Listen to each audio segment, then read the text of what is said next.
ராத்திரி வந்துட்டு குழந்தைங்களுக்கு பிடிச்சது உனக்கு எப்படி தெரிஞ்சிச்சு, எப்படி செலக்ட் பண்ணேன்னு சொல்லி கேட்க எனக்கு ஒருத்தவங்க ஹெல்ப் பண்ணாங்க. எனக்கு எங்கேருந்து அதெல்லாம் தெரிய போகுது அப்படின்னு சொல்கிறாங்க. யார் அப்படின்னு சொல்கிறாங்க. எங்கள் வீட்டு பக்கத்தில் தான் இருக்காங்களா, நான் வரும்போது லேண்டில் கூட இருந்தாங்கன்னு சொல்கிறாங்க. என்னது நான் பார்க்கலையே அப்படின்னு சொல்கிறாங்க. அவங்க எப்படி இருப்பாங்கன்னு சொல்லி கேட்க, அவங்க நல்லா கலையாக இருப்பாங்க, என்னோட ஹைட்டாக இருப்பாங்க, நல்லா சரியான கலராக இருப்பாங்க, உங்களுக்கு கீழே மச்சம் கூட இருக்கும் அப்படின்ற மாதிரி சொல்கிறாங்க. அதை கேட்டவொடனே இதெல்லாம் சொல்லும் போது எங்கள் ஐயாவோட ஒய்ஃபு மாதிரி அடையாளம் எல்லாமே சொல்கிறேன்னு சொல்லி கேட்ட உடனே அப்படியே ஷாக் ஆகி போயிடுறாரு அவர்.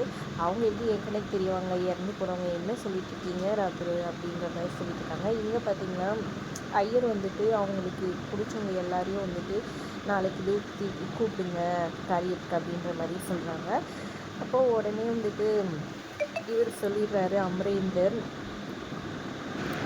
அருந்ததியோட ஃப்ரெண்டு விஜே ஆர்ஜே பாக்கி வந்துட்டு கூப்பிடலான்னு இருக்கான்ற மாதிரி சொல்கிறாங்க. அவங்களுக்கு ஃபோன் பண்ணேன், ஆனால் அவங்க வேறு யாரும் நினச்சி வச்சுட்டாங்க, அப்புறமா கால் பண்ணி பார்க்குறேன்னு சொல்கிறாங்க. சரி சரின்னு சொல்கிறாங்க. இதை கேட்டவுடனே முதல்ல மனோகரி பயந்துடுறாங்க. ஐயோ, அப்போ வந்திருக்க பொண்ணு தான் வந்துட்டு பாக்கின்றது தெரியாதா, இவங்களுக்கு தெரியாத வரைக்கும் நல்லா தெரிஞ்சால் இன்னும் தூக்கி வச்சு கொண்டாடுவாங்களேன்னு சொல்லிட்டு பயந்துட்டு யோசிச்சுட்டு இருக்காங்க ஒரு பக்கம். அப்புறம் இவர் கிளம்பிடுறாரு அந்த ஐயரை கூட்டிகிட்டு கிளம்புறதுக்காக. அப்போ அவர் வந்து வீட்டு வாசலில் கட்டியிருக்க அந்த மனோகரி கட்டின அந்த இதுவை பார்க்குறாங்க. இது எது கட்டி வச்சுருக்கீங்க, ஆன்மாலாம் வந்து உங்களுக்கு பிடிச்சவங்க கூட காரியம் முடிகிற வரைக்கும் இருப்பாங்க, அதனால் இதெல்லாம் இது பண்ண வேண்டாம், கழட்டிவிங்க அப்படின்ற மாதிரி சொல்லிடுறாங்க. உடனே கழட்டிடுறோம் அப்படின்ற மாதிரி சொல்லிடுறாங்க. ஆனால் மனோகரி கழட்டக்கூடாதுன்ற முடிவோடு இருக்காங்க.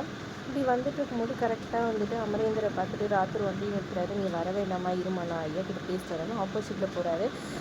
அவரை பார்க்கலான்ட்டு இப்படி இப்படின்னு திரும்புகிறாங்க இவங்க பாக்கி. ஆனால் அவங்களால பார்க்கவே முடியல. அப்புறம் ஏந்திரிச்சே வராங்க. அதுக்குள்ளே வந்துட்டு அமரேந்தர் கிட்ட சொல்லிவிட்டு அவங்க வந்துடுறாங்க. சரி வாமா போகலாம், எப்படியும் வீட்டுக்கு தானே வருவார், பார்த்துக்கவா அப்படின்னு சொல்லி கூட்டிகிட்டு போயிடுறாங்க. இங்கே பார்த்தீங்கன்னா எப்படியும் அந்த இது வந்துட்டு இவ கழட்ட மாட்டா அப்படின்னு குப்தா சொல்லிடுறாங்க. எதுக்கு என் ஃப்ரெண்டு கழட்ட மாட்டா, அதான் சொல்லிட்டாங்களேன்னு சொல்லியிருக்காங்க. அது உனக்கே தெரியும், அதை கழட்ட வேண்டியவங்க வந்து கழட்டினா தான் வந்துட்டு இதுவாகும்னு சொல்கிறாங்க. கரெக்டாக வந்துட்டு கூட்டிகிட்டு வந்துடுறாரு ராத்தூர். பாக்கி இறங்குறாங்க. ராத்தூர் ஃபோன் பேசிட்டு போக இவங்க சூட் கேஸ் எடுத்துகிட்டு வராங்க. கரெக்டாக அருந்ததியை பார்த்து நீங்கள் இப்போவும் என்ன பண்ணுறீங்கன்னு கேட்க, பசங்க விளையாடும்போது பால் இங்கே போட்டாங்க, அது எடுத்துகிட்டு வந்தேன்னு நைஸாக சொல்லிடுறாங்க. நீங்கள் ராத்திரி ஒரு வாட்டி பார்த்துருங்க, உங்களை பற்றி சொன்னேன், அப்போ வந்துட்டு அவங்க ஐயாவோட ஒய்ஃப் மாதிரி இருக்குன்ட்டு அவர் டவுட்டாக கேட்டார், அதனால் நீங்கள் பேசுங்க, உங்களுக்கு இன்ட்ரடியூஸ் பண்ணுறேன், வாங்க வீட்டுக்குள்ளே போகலான்னு கூப்பிட்றாங்க. குப்தா வந்துட்டு உங்கள் கையை கண்டியாக பிடிச்சிட்டான்னு வச்சுக்கோ, அவ்வளோதான் வந்துட்டு வேறு யாருன்னா அவளை பார்த்தாங்கன்னா அவளை பைத்தியம் நினைப்பாங்க, நீ தனியாக என்கிட்ட பேசிகிட்டு இருக்கிறத அவள் பார்த்தான்னா இன்னும் பைத்தியம் நினைப்பா அப்படின்ற மாதிரி சொல்லிட்டு இருக்காங்க. சரி வாங்கன்னு கூப்பிட்டு உடனே போகிறாங்க.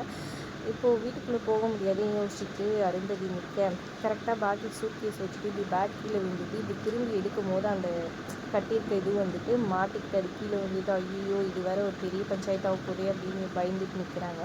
கரெக்டாக வேலைக்காரி வந்து கத்திக்கிட்டு கூப்பிட்றாங்க அம்மான்ட்டு. அப்புறம் மனோகரி எல்லோரும் வராங்க.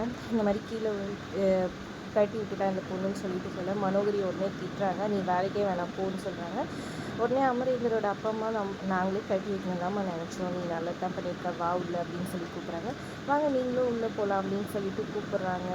அருந்ததியை பார்த்து அருந்ததி ஒரே சந்தோஷமாயிடுறாங்க, எனக்காக இவ்வளோ தூரம் பண்ணிட்டாலேன்னு சொல்லிட்டு. ஆனால் வேலைக்காரியை கூப்பிட்றது தான் எல்லோரும் நினச்சிக்கிறாங்க. அப்புறம் அருந்ததி இவங்களும் ஒரே நேரத்தில் காலடி எடுத்து உள்ளே போகிறாங்க. அப்புறம் வந்துட்டு பேசிக்கிட்டே இருக்கும்போது இங்கே ஃபோட்டோ வந்து அருந்ததியை மாட்டியிருக்காங்க, எங்கேருந்து பார்த்துருவாங்களோ பாக்கின்னு சொல்லிட்டு பயந்துக்கிட்டே அருந்ததி மறைச்சு நின்றுட்டுருக்காங்க. அப்போ சரி போய் பேக்கெல்லாம் வச்சுட்டு வரேன் ரூமில், நீங்கள் இருங்கன்னு சொல்லிட்டு போகிறாங்க. அப்பயும் வந்துட்டு வேலைக்காரிக்கு தான் சொல்கிறதா எல்லாருமே நினச்சிக்கிறாங்க. நேராக போயிட்டு ரூமுக்குள்ளே போயிட்டு துணியெல்லாம் எடுத்து வச்சுருக்காங்க. அப்புறம் ஃபோன் வந்துச்சு, உங்களை பேங்க்லேருந்து வந்துச்சுன்னு நினச்சிட்டோமேன்னு சொல்லிட்டு உடனே கால் பண்ணி பார்க்குறாங்க. கரெக்டாக நம்மளோட ஹீரோ எடுக்கிறாரு. உங்கள்கிட்ட கொஞ்சம் பேசணும் அப்படின்னு சொல்கிறாங்க. என்னோடய ஒய்ஃப் அப்படின்னு சொல்ல வந்துட்டு உங்ககிட்ட தனியாக பேசணும் வர முடியுமான்னு கேட்குறாங்க. இவங்க உடனே கோவப்பட்டுக்கிட்டு அப்புறமா நான் அந்த மாதிரி ஆளும் கிடையாதுன்னு அவர் எக்ஸ்பிளைன் பண்ண பிறகு சரி வரேன், எங்கே வரணும்னு சொல்லிட்டு லொக்கேஷன் அனுப்ப சொல்லிடுறாங்க. உடனே வந்துட்டு ராத்தூர்கிட்ட பர்மிஷன் கேட்டுட்டு இவங்க ஒரு பக்கம் கிளம்பிடுறாங்க. அருந்ததி வந்து சாமி ரூம் பார்த்துட்டு குழந்தைங்கள பார்க்கணுன்னு நேராக குழந்தைங்க ரூம் போகிறாங்க. குழந்தைங்கள்லாம் ஒவ்வொரு பக்கம் அழுதுட்டு நிற்குதுங்க. அஞ்சலி வந்துட்டு அவங்க அக்கா அம்முக்கிட்ட வந்துட்டு நாளைக்கு அம்மாவுக்கு காரியம்னு சொல்கிறாங்களே அப்படின்னா என்னது அப்படின்னு சொல்லி கேட்குறாங்க. இதை கேட்டவொன்னே அருந்ததி ரொம்பவே ஃபீல் பண்ணி அழுகுறாங்க. ஒரு பையன் வந்து அம்மா இங்கே தான் எங்கேயும் இருக்க மாதிரி இருக்குதுன்னு சொல்ல, அதை கேட்டு அம்மா இங்கே தான் இருக்கட்டான்னு சொல்லி அழுகுறாங்க அருந்ததி. இதெல்லாம் பார்த்து குப்தாவே ஃபீல் பண்ணிடுறாரு. அதோட எபிசோட் முடியுது. தேங்க்ஸ் ஃபார் வாட்சிங்.